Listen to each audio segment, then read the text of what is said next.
বিয়ের পরে অনেক নারী ভাবে এখন তার স্বামী তাকে অনেক বেশি ভালোবাসবে। সবকিছু উজাড় করে দিবে। কিন্তু কজন স্ত্রী এমন আছে যে সে ভাবে এই সম্পর্ক সুন্দর করার জন্য আমার কি দায়িত্ব আছে? ইসলামে স্বামীর অধিকারকে এত বেশি গুরুত্ব দেওয়া হয়েছে যে রাসূল সাল্লাল্লাহু আলাইহি ওয়াসাল্লাম বলেছেন, আল্লাহ তাআলা যদি কাউকে সিজদা করতে বলতেন তাহলে স্ত্রীকে বলতেন তার স্বামীকে যেন সে সিজদা করে। সুবহানাল্লাহ! কথাটা কিন্তু ছোট নয়। এর গুরুত্ব অনেক বেশি। যেখানে আল্লাহ তাআলাকে আমরা সিজদা করি, সেখানে রাসূল সাল্লাল্লাহু আলাইহি সাল্লাম বলছেন, স্ত্রীকে বলা হতো স্বামীকে সিজদা করতে।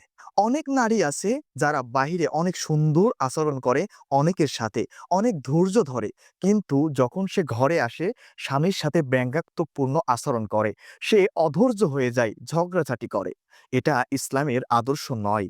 আসলে সংসার তখনই সুন্দর হবে, সংসারে তখনই শান্তি আসবে, যখন একজন স্ত্রী তার স্বামীকে যত যত সম্মান করবে, মূল্যায়ন করবে। আর তখন স্বামী আপোষেই তার স্ত্রীকে শ্রদ্ধা করবে, ভালোবাসবে। তাই সংসার সুখী হওয়ার জন্য একজন আরেকজনকে সম্মান, শ্রদ্ধা এবং ভালোবাসতে হবে। আসুন আমরা শুধরিয়ে যাই, আমরা পরিবর্তন হই।